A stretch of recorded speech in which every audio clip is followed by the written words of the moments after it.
Yes, as Lee, I would say Lee would say he's a great brother. And as Stephen, I'll say Lee is a great brother.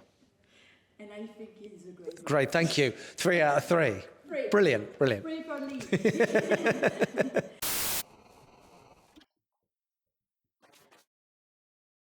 Qui est votre personnage et pourquoi il va nous toucher en plein cœur? I play Lee, and he is a former prisoner and a recovering drug addict. He's also just become a father for the first time, so he's just had a baby. He is the older brother of our lead protagonist, Dan, and the show is as much about family as it is about Dan's journey. I think at the heart of the show is the heart of the show. And I think it is the human story and the pitfalls from my character's point of view of Dan is, my older brother Dan is searching for our estranged father. We both had a very different relationship with our father.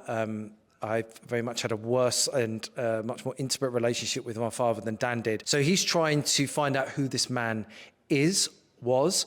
I know who that man is and was, and I don't like that person. Becoming a father for the first time as Lee is terrifying for the normal reasons for becoming a parent for the first time, as any parent will know, but doubly so because he doesn't want to become the father that he had. So that transition of trauma and, and so there's a lot at stake for Lee. He wants to protect his brother from their father. He wants to protect his new son from him becoming that father. So there's a great deal going on for Lee, but he is a man with a plan and is always trying to look for the positives. And I think that comes from his recovery from drugs and the wonderful family and the other characters that you meet within the show waiting for the out. Comment voyez-vous la relation entre les frères Dan et Lee? I feel that Lee feels extra protective of him.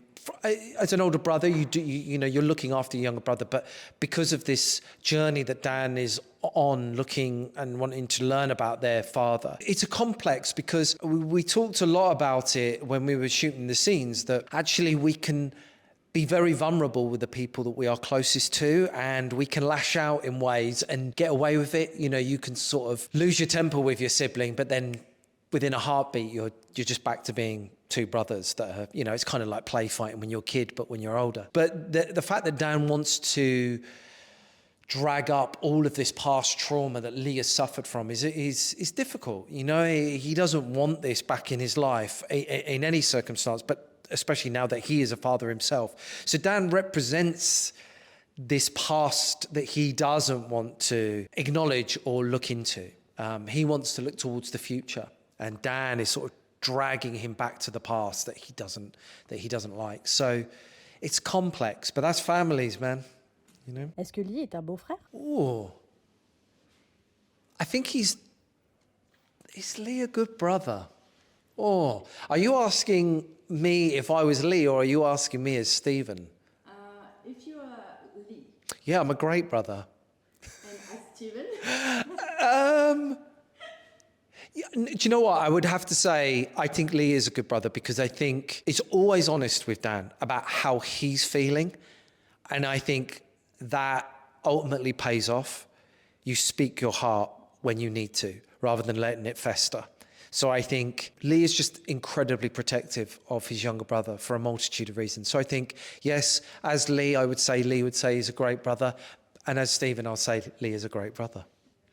And I think he's a great brother. Great, thank you. 3 out of 3. Free. Brilliant, brilliant. Free for Lee.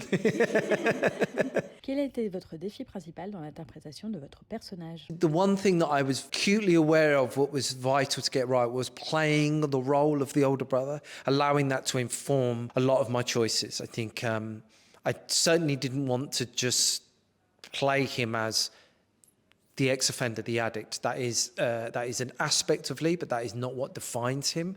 And I think being aware of that as an actor and making that choice, then it was like, well, what does define him? And it is becoming a father and the pressures of that, but being an older brother. So it was very much more the family dynamic and portraying that, I thought, was the the crucial crux of getting Lee right rather than his past traumas and his past faults and mistakes. De quelle manière avez-vous abordé votre rôle à partir des écrits d'Andy West, dont la série Waiting for the Out s'inspire très librement? I listened to the audiobook of Andy because sometimes when you get the audition and you're like, oh, I should try and read, I like to do as much research as I can, even when you're going in for the audition. And I thought, I'm not going to be able to read this in time. So I was like, if I get the audiobook, I can do the washing up and do my washing and gardening and, you know, do the shopping whilst consuming Andy's brilliant bit of work. It was great because obviously Waiting for the Hour is an adaptation of Andy's work. So it is a loose adaptation. You know, not everything is verbatim in the series, but it is very much based on Andy's work.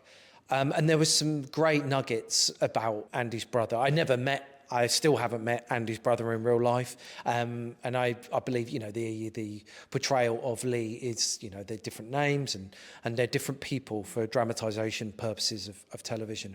But it was invaluable, you know, because you're hearing the voice of Andy and the core of what inspired Waiting for the Out. So yeah, I loved it. And I'd urge people, if they love Waiting for the Out, which I'm sure they will, because it's a fantastic bit of television, but check out Andy's work as well.